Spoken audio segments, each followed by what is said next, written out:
প্রিয় শিক্ষার্থীরা, আশা করি যে যেখানে আছো সুস্থ আছো এবং নিরাপদে আছো, এই প্রত্যাশায় আজকের ক্লাস শুরু করছি।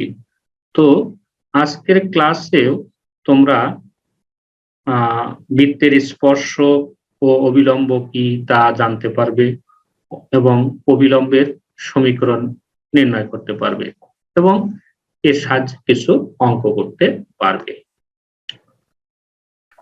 তো বৃত্তের স্পর্শক ও অবিলম্ব বলতে আমরা কি বুঝি? এই যে দেখছো একটি বৃত্ত, এই বৃত্তের কেন্দ্র হচ্ছে ও। তো এই ও কেন্দ্র বিশিষ্ট বৃত্তে পি কিউ একটা ছেদক, অর্থাৎ এটি এই বৃত্তকে এই বৃত্তকে এই রেখাটা পি ও কিউ বিন্দুতে ছেদ করছে, ফলে এটিকে আমরা বলি কি, এই বৃত্তের একটা ছেদক রেখা পি কিউ। এখন যদি এই কিউ বিন্দু পি বিন্দুর দিকে অগ্রসর হতে হতে হতে হতে যদি এটা পি বিন্দুতে এসে পড়ে, অর্থাৎ কিউ বিন্দু পি বিন্দুর উপর সমাপতিত হয়, তখন এই রেখাটা, এই যে পি কিউ রেখাটা কোথায় চলে যাবে? এই অবস্থানে চলে যাবে, পিটি। আর এটাকে তখন বলা হয় কি, এই বৃত্তের স্পর্শ,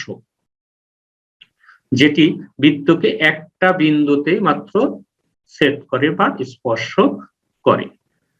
আবার এখানে আরেকটি বৃত্ত আঁকা হলো, এটিরও কেন্দ্র হচ্ছে ও, আর এই বৃত্তের একটা স্পর্শক হচ্ছে কি, এল এম এন। এম বিন্দুতে এই বৃত্তকে স্পর্শ করছে এল এম এন রেখাটা, তখন এই এম বিন্দুকে বলা হয় স্পর্শ বিন্দু। কোন স্পর্শক কোন বৃত্তকে যেই বিন্দুতে স্পর্শ করে সেই বিন্দুকে বলা হয় ওই স্পর্শকের স্পর্শ বিন্দু।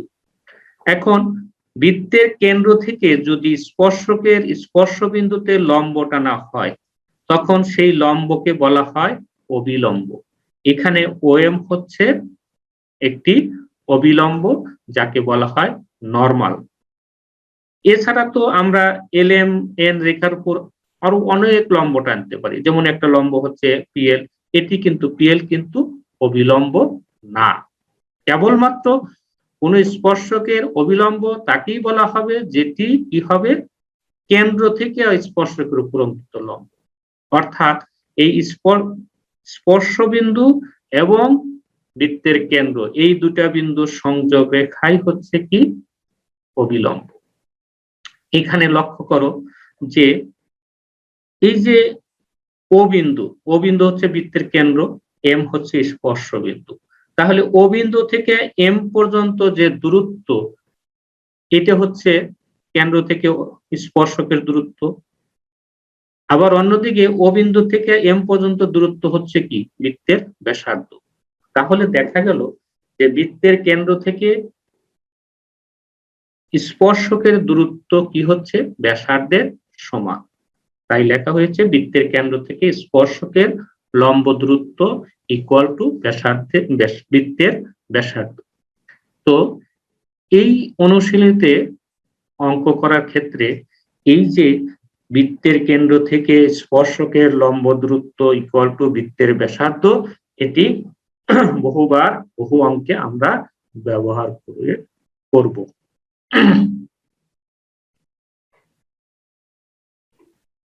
এখন লক্ষ্য করো যে x square plus y square equal to a square, এটি একটি বৃত্তের সমীকরণ। এটা কেমন বৃত্তের সমীকরণ নিশ্চয় তোমাদের মনে আছে। এটি হলো সেই বৃত্তের সমীকরণ যার কেন্দ্র হচ্ছে 0 0 এবং ব্যাসার্ধ হলো এ। তো এই বৃত্তের x1 y1 বিন্দুতে স্পর্শকের সমীকরণ কি হবে? এই বৃত্তের x1 y1 বিন্দুতে স্পর্শকের সমীকরণ হবে x1 plus y1 equal to a square, যেটি আমরা গতকাল ক্লাসে দেখিয়েছি। তেমনি ভাবে x square plus y square plus 2gx plus 2fy plus c equal to 0। এই সমীকরণকে বলা হয় বৃত্তের সাধারণ সমীকরণ। এখন এই বৃত্তের উপরে যদি x1 y1 বিন্দুতে স্পর্শকের সমীকরণ বের করি আমরা, সেটি হবে x x1 plus y y1 plus g into x plus x1 plus f into f। এটি ব্র্যাকেটটা এরকম হবে, ওইদিকে না। তো f into y plus y1 plus c equal to 0। এবং এটিও আমরা গতকাল ক্লাসে আলোচনা করেছি, এবং এই দুটো সূত্রের সাহায্যে কিছু অঙ্ক আমি তোমাদেরকে করে দিয়েছি। এখন আমরা অবিলম্বের সমীকরণ বের করার চেষ্টা করব। দেখো x square plus y square equal to a square, এটি একটি বৃত্তের সমীকরণ। একটু আগেও বললাম যে এটি কি হবে, যেই বৃত্তের কেন্দ্র হবে 0 0 এবং ব্যাসার্ধ এ, তার সমীকরণ হচ্ছে x square plus y square equal to a square. এই বৃত্তের উপরস্থ x1 y1 বিন্দুতে অবিলম্বের সমীকরণ আমরা নির্ণয় করব। তো এই যে এইটি হলো বৃত্ত, যেই বৃত্তের কেন্দ্র হচ্ছে 0 0, ব্যাসার্ধ হচ্ছে কি, অতএব বৃত্তটার সমীকরণ হবে কি আমাদের x square plus y square equal to a square. ঠিক আছে, এখন x1 y1 এই বৃত্তের উপর অবস্থিত একটা বিন্দু, x1 y1 এই বৃত্তের উপর অবস্থিত একটা বিন্দু, যেটাকে আমরা পি বিন্দু হিসেবে চিন্তা করেছি। তাহলে অবিলম্ব যখন আমি বোঝানোর চেষ্টা করেছি, তখন দেখেছো যে এই কেন্দ্র এবং স্পর্শ বিন্দুর সংযোগ রেখায় কি হচ্ছে, অবিলম্ব। অবশ্যই এটা স্পর্শকের উপরে লম্ব হয়। তাহলে আমাদের কি আসলো, এই যে মূল বিন্দু আর এটি হচ্ছে x1 y1 বিন্দু, এই দুটা বিন্দুর সংযোগ রেখার সমীকরণই হবে কি, এই অবিলম্বের সমীকরণ। আর আমরা জানি যে এটি হলো x অক্ষ, এটি হলো y অক্ষ। এখন এই মূল বিন্দুগামী একটা রেখা, এই রেখার উপরে যদি xy বিন্দু হয়, x1 y1 বিন্দু হয়, তখন এই সরলরেখার সমীকরণ কি হয়, y equal to y1 by x1 into x, অর্থাৎ মূল বিন্দু এবং x1 y1 বিন্দুগামী সরলরেখার সমীকরণের সূত্র হলো এটা। তো এই সূত্র অবলম্বনে আমরা লিখতে পারি যে, যেহেতু এই যে অবিলম্ব কি হচ্ছে 0 0 0 0 মানে কি, মূল বিন্দু। তো মূল বিন্দু এবং x1 y1 বিন্দুগামী রেখার সমীকরণ কি হবে, তাহলে আমাদের এটাই হবে অবিলম্বের সমীকরণ। এখানে অবশ্য আমি তোমাদেরকে সূত্রটা লিখে দেখিয়ে দিয়েছি, যে মূল বিন্দু ও x1 y1 বিন্দুগামী সরল রেখার সমীকরণ হচ্ছে y equal to y1 by x1 into x। তাহলে এখান থেকে আমরা বলতে পারি যে অবিলম্বের সমীকরণ কি হবে, y equal to y1 by x1 into x, বা আমরা যদি এই দিকে আগে গুণ করি, এই দিকে কি হবে, x1 y minus y1 x। যদি এক লাইন যদি আমরা বেশি লিখতাম, তাহলে এখানে তোমাদের বোঝার পক্ষে সুবিধা হতো কি, এদিকে আগে গুণন করে কত হয়, x1 y equal to y1 x। এখন এখান থেকে আমরা এইটা বাম পক্ষে নিয়ে এসে লিখলাম কি, x1 y minus y1 x। আর এটাই হচ্ছে কি আমাদের x1 y1 বিন্দুতে x square plus y square equal two a square বৃত্তের অবিলম্বের সমীকরণ। তো আশা করি তোমরা বুঝতে পেরেছো। এখন এই সূত্রের আলোকে একটি অঙ্ক করি। x square plus y square equal to 9 বৃত্তের 2 3 বিন্দুতে অবিলম্বের সমীকরণ নির্ণয় করো। তো প্রদত্ত বৃত্তের সমীকরণ কি হবে, x square plus y square equal to 9, এটিকে আমরা লিখতে পারি x square plus y square equal two 3 square. তাহলে এটি কেমন বৃত্তের সমীকরণ হয়ে গেল, ওই যে x square plus y square equal two a square. এরকম বৃত্তের সমীকরণ হয়ে গেল। এখন বলা আছে যে আমরা জানি কি x square plus y square equal to a square বৃত্তের এক্স ওয়ান ওয়াই ওয়ান বিন্দুতে অবিলম্বের সমীকরণ হচ্ছে কি x one y minus y one x equal to 0। আমাদের এখানে এক্স ওয়ান হচ্ছে কত, এক্স ওয়ান হলো 2, এক্স ওয়ান হলো 2, ওয়াই ওয়ান হচ্ছে কত, ওয়াই ওয়ান হচ্ছে 3, ওয়াই ওয়ান হচ্ছে 3। তাহলে আমরা যদি কি করি এইখানে এক্স ওয়ান এবং ওয়াই ওয়ান এর মান বসাই তাহলে কি পাবো আমরা পাবো অবিলম্বের সমীকরণ কি হবে, এক্স ওয়ান এর মান হচ্ছে 2, ওয়াই ওয়ান এর মান হচ্ছে 3x ইকুয়াল টু 0। এখন এখান থেকে আমরা কি করলাম, মাইনাস কমন নিয়ে লিখলাম 3x minus 2y equal to 0। তখন আমাদের কি মাইনাস বাদ চলে যাবে, থাকবে কি 3x minus 2y equal to 0। আর এটাই হচ্ছে আমাদের অ্যান্সার, অর্থাৎ x square plus y square equal to 9 বৃত্তের 2, 3 বিন্দুতে অবিলম্বের সমীকরণ কি 3x minus 2y equal to 0। এখন বৃত্তের সমীকরণ যদি সাধারণ সমীকরণ হতো, অর্থাৎ বৃত্তের সমীকরণ x square plus y square plus 2gx plus 2fy plus c equal to 0 হতো, তাহলে ওই বৃত্তের উপরস্থ যদি x1 y1 বিন্দুতে অবিলম্ব আঁকা হয় তার সমীকরণ কি হবে। অর্থাৎ আমি বলতে চাচ্ছি যে x square plus y square plus 2gx plus 2fy plus c equal to 0 বৃত্তের উপরস্থ x1 y1 বিন্দুতে অবিলম্বের সমীকরণ কি হবে। তো এই যে বৃত্তটা, এই বৃত্তের কেন্দ্র কত, কেন্দ্র হচ্ছে মাইনাস জি মাইনাস এ, কেন্দ্র হচ্ছে মাইনাস জি মাইনাস এ, আর স্পর্শ বিন্দু কি x1 y1। তো আগের মতোই কি হবে,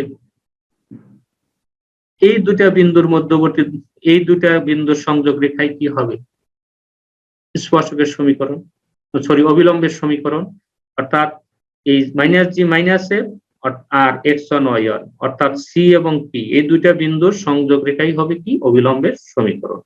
আর আমরা জানি যে x1 y1 এবং x2 y2 বিন্দুগামী সরলরেখার সমীকরণ কি x minus x1 divided by x1 minus x2 equal to y minus y1 divided by y1 minus y2, অর্থাৎ দুই বিন্দুগামী সরলরেখার সমীকরণ। বিন্দু দুটি হলো x1 y1 এবং x2 y2। তাহলে ওই দুইটা বিন্দুর সংযোগ রেখার সমীকরণ সরলরেখা অধ্যায়ে আমরা শিখে এসেছি যে x minus x1 by x1 minus x2 equal to y minus y1 by y1 minus y2। এখন তাহলে এই দুটা বিন্দু গামী সরলরেখার সমীকরণ কি হবে, আমরা যদি কি করি, আমি এখানে লিখেও দিয়েছি তারপরও আমি বুঝিয়ে দিলাম। আচ্ছা ঠিক আছে, যেহেতু লেখা আছে অতএব আমি এটা ক্লিয়ার করে নিই। অবিলম্বের সমীকরণ কি হবে x মাইনাস x1, x1 কত g মাইনাস জি, তাহলে মাইনাস হচ্ছে প্লাস জি হয়ে গেল, ডিভাইডেড বাই x1 হচ্ছে মাইনাস জি মাইনাস x2 হচ্ছে x1, এই জন্য minus G minus x1 equal to y minus y1 কত মাইনাস f, তাহলে মাইনাস মানে প্লাস f হয়ে গেল, than minus f minus y2, এখানে y2 হচ্ছে y1 আমরা লিখলাম। এখন এই নিচের থেকে মাইনাস নিচে অর্থাৎ উভয় পক্ষকে মাইনাস দিয়ে গুণন করলে কি হবে, এই মাইনাসটা চলে যাবে g plus x1 equal to y plus f divided by f plus y1। এখন আর গুণন করি, প্রথমে গুণন করলাম আমরা এই দিকে g plus x1 into y plus f equal two f plus y1 into x plus g। এখন প্রথমে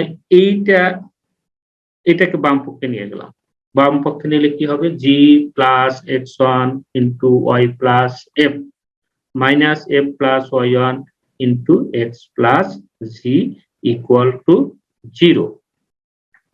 দেন প্রথমত এটি দিয়ে ওয়াই কে গুণন করলাম আমরা, তাহলে কি হলো g plus x one into y plus এটি দিয়ে এফ কে গুণন করলাম, তাহলে কি হলো g plus x one into f minus এটি দ্বারা এক্স কে গুণন করলাম, তাহলে কি হবে f plus y one into x minus f plus y one into জি।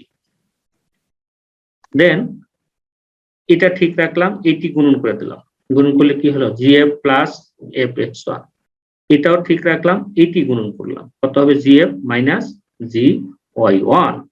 এখন কি হবে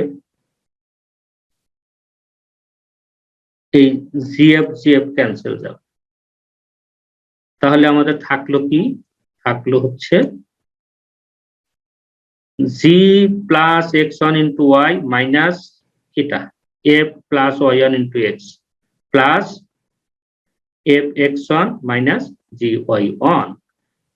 এখান থেকে আমরা মাইনাস কমন নিলাম, মাইনাস কমন নিলে এটা আগে লিখি f plus y one into x minus g plus x one into y, এটি আগে যাবে g y one minus f x one equal to 0। এখন এই মাইনাস বাদ দিয়ে যদি দেখি f plus y one into x minus g plus x one into y plus g y one minus f x one equal to 0। এটি হচ্ছে আমাদের কি ওই বৃত্তের সাধারণ সমীকরণের উপর যদি এক্স ওয়ান ওয়াই ওয়ান বিন্দুতে অবিলম্ব টানা হয় তাহলে সেই অবিলম্বের সমীকরণ হবে এটা। x square plus y square plus 2gx plus 2fy plus equal to 0 বৃত্তের উপরস্থ x1 y1 বিন্দুতে অবিলম্বের সমীকরণ হলো এটি। তো এর সাহায্যে একটি অঙ্ক করেই আমি আজকে ক্লাস শেষ করব। অঙ্কটি হলো এরকম, দেখো উদাহরণ x square plus y square minus 3x plus 10y equal to 15 বৃত্তের 4 মাইনাস 11 বিন্দুতে অবিলম্বের সমীকরণ নির্ণয় করো। তো সমাধান এই যে প্রদত্ত বৃত্তের সমীকরণ এটা, তো এই 15 কে বাম পক্ষে নিয়ে আসলাম, এটা হলো। এখন এটাকে যদি আমরা বৃত্তের সাধারণ সমীকরণ, বৃত্তের সাধারণ সমীকরণটা কি, বৃত্তের সাধারণ সমীকরণ হলো x square plus y square plus 2gx plus 2fy plus c equal to 0। এই বৃত্তের সাথে যদি আমরা তুলনা করি, তুলনা করলে আমাদের কি হবে 2g ইকুয়াল টু -3, তাহলে g equal to -3/2। Then 2f equal to কত 10, তাহলে লিখলাম 2f ইকুয়াল টু 10 ইকুয়াল, এটা ইমপ্লাই করছে f ইকুয়াল টু 5 আর c ইকুয়াল টু কত, c ইকুয়াল তো -15, যেটি আমাদের দরকার হবে না এই অঙ্কে। তো স্পর্শ বিন্দুর স্থানাঙ্ক কত 4 - 11। এখন আমরা জানি যে এই যে বৃত্তের সাধারণ সমীকরণ x square plus y square plus 2gx plus 2fy plus c equal to 0 বৃত্তের উপরস্থ x1 y1 বিন্দুতে অবিলম্বের সমীকরণ কি হবে, আমরা একটু আগে যে সূত্রটা বের করলাম, অবিলম্বের সূত্র হচ্ছে f plus y1 into x minus g plus x1 into y plus gy1 minus fx1 equal to 0। এখানে x1 y1 g f এগুলোর মান বসিয়ে দিলেই আমাদের অবিলম্বের সমীকরণ পেয়ে যাবে। তো আমরা মান বসাই, f এর মান কত লক্ষ্য করো, f এর মান 5, f এর মান 5 বসালাম, মাইনাস আমাদের এখানে কি, এখানে আছে প্লাস, আর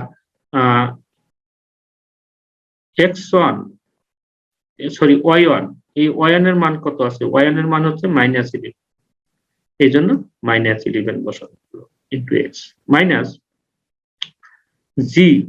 g কত আছে আমাদের -3/2, এই যে এর মান -3/2 বসালাম। দেন x1 কত 4 বসালাম ইনটু y প্লাস gy1, জি এর মান হচ্ছে -3/2 আর y1 এর মান হচ্ছে -11, -11 বসালাম, মাইনাস f এর মান হচ্ছে 5, দ্যাট 5, আর x1 এর মান হচ্ছে 4। এখন এটিকে সরল করি, এটিকে সরল করলে কি হবে,